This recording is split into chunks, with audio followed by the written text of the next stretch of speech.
Thanks for clicking. The Canadian government and the Bank of Canada are taking steps to ensure that the real estate market does not take back off to pandemic peaks. This according to two new reports released over the past week. Yeah, the central bank is warning Canadians subtly though forcefully that it might not allow Canadian house prices to jump back up. A newly released government records show not only that the government has acknowledged its part in creating the affordability crisis, but also that Ottawa's plan to limit immigration will keep a lid on economic activity and slow price growth. And while the monetary and fiscal authorities appear to be on this, taking steps to limit price growth, the Canadian Real Estate Association has just released August housing data, telling us that that's not quite the way they see it. You don't know nothing but anything. So what I want to do today is go over Canada's real estate data for the month of August, take a look at what the Oracle himself, CREA economist Sean Cathcart, has to tell us about the future, take a look at these reports coming from the federal government and from the Bank of Canada, and then go over some implications. We do have a big week ahead of us with Stats Canada set to release Canada's inflation data tomorrow, and the Bank of Canada set to make its interest rate announcement on Wednesday with a press conference held thereafter, and we'll obviously have an update out on both on this channel. Make sure you click like and subscribe if you want to get those updates, but for now, let's get into this data.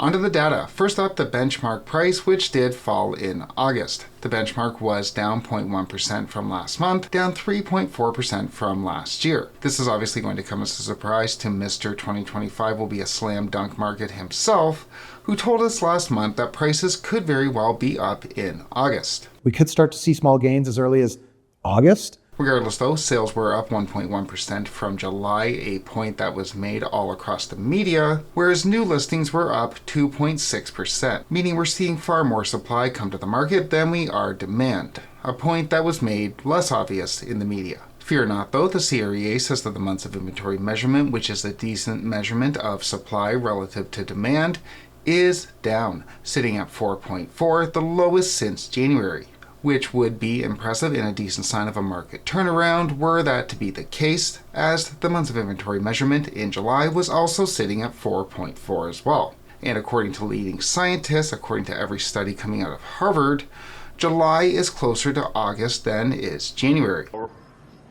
Really? But, says Cathcart, with all these new listings coming to the market, sales very well could pick up in the fall, telling the Globe and Mail that there is pent-up demand left from the spring. Now, before moving on to these government reports, as I think they're far more important than anything that has to be said by the Canadian Real Estate Association, one brief note on something very interesting said by Sean Cathcart. So we're at a place now where I'm not worried that the buyers aren't there. I think it's going to be like last year, be even stronger. You've got rates that are even lower than they were last year. Maybe more importantly, they're not falling anymore. Not expected to really fall at all between now and next spring. So if you're a first-time buyer, you've been waiting around so long, I think we're going to see a lot of them start to show up and start to pick some of these listings off any day now. Did you hear that? It was very slight on interest rates. Maybe more importantly, they're not falling anymore. Not expected to really fall at all between now and next spring. So interest rates aren't going to be falling anymore. This coming from the Canadian Real Estate Association. And I've truly got no use for you. Yeah, and it's very odd, as rate cuts are very, very much expected to be coming from both the Federal Reserve and from the Bank of Canada, a point reinforced by the recent downtrend in economic data released by Stats Canada, a point that was iterated by Cathcart last month, even before that data's release. Let's start to see small gains as early as August, maybe September, October, especially September if the Bank of Canada cuts interest rates. Now, this is just me, but to hear anyone from any real estate board across Canada, especially after their track record, say that interest rate cuts aren't coming, reeks of desperation. It sounds very much like, to me at least, that there's no point in waiting for further cuts, so you might as well just buy now. That's just a big market shift from what we've heard from basically any real estate board over the past forever on interest rate cuts, which is kind of telling in the middle of an apparent turnaround. But regardless of this apparent turnaround in the market, this data comes amid newly released documents from the government, briefing documents given to Housing Minister Gregor Robertson, showing that the government has acknowledged the cost pressures imposed on Canada by leading the G7 in immigration. You think?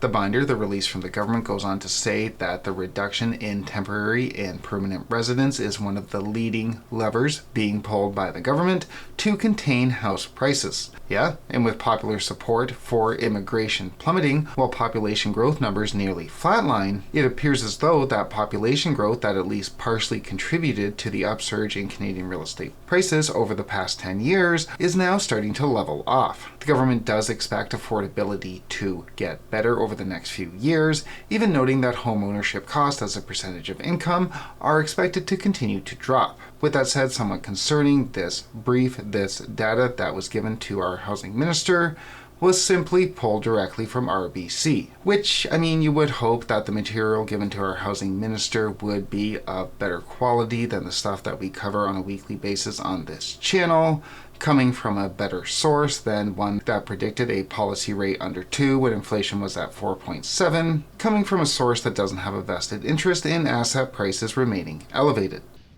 Hey, I'm your friend.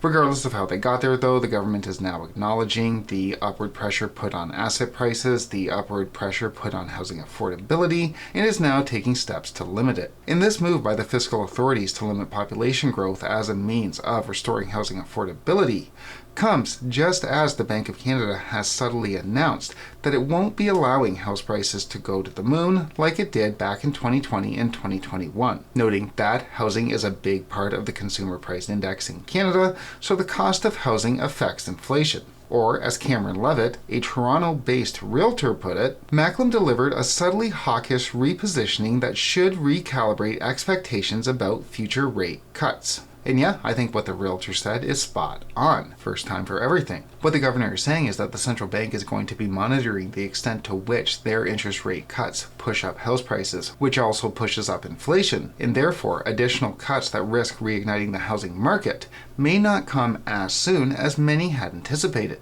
Meaning, when you hear the usual suspects, the Phil Sopers, the Sean Cathcarts, their toadies in the media, tell you that lower interest rates are going to lead to pandemic pricing tomorrow. If you don't buy by Monday, you're going to be priced out of the market on Tuesday. Well, the Bank of Canada is watching prices too. And, as Levitt puts it, again, a realtor, rate policy will respond to economic fundamentals through a lens that now explicitly considers housing inflation risks. So yeah, when the central bank is making monetary policy decisions, I think they did this before, but it's being more explicit now, they are going to be very much taking into consideration the effect on the housing market. Taken in conjunction with what we heard from the federal government, with what we saw in those briefing documents, we now have both the fiscal and the monetary authorities making an effort to contain house prices. Therefore, two of the big factors that we had when we saw that 2020-2021 price growth, a supportive fiscal authority intent on increasing immigration, and a monetary authority that explicitly said they were going to lean on the real estate market to get us out of the pandemic, those two great big factors are no longer there. As such, for 2025 and maybe even 2026, who knows how long after that, if the government population growth, if supply arguments are no longer there, and if the FOMO from interest rate cuts are no longer there either, then... I mean, if they can do that, that's pretty much it for you, isn't it? So, in summary, sales up, though marginally, new listings up far more, though barely mentioned by the CREA and its minions in the media, and we have both the federal government and the central bank signaling that they both intend to limit house price growth. With that said, we are entering the fall market. It does remain to be seen whether or not those home buyers are going to be flooding back in. They have not as of yet, but we will obviously continue to track how Canada's real estate market fares on this channel. Make sure you click like and subscribe if you want to get those updates, but for now, thanks so much for watching.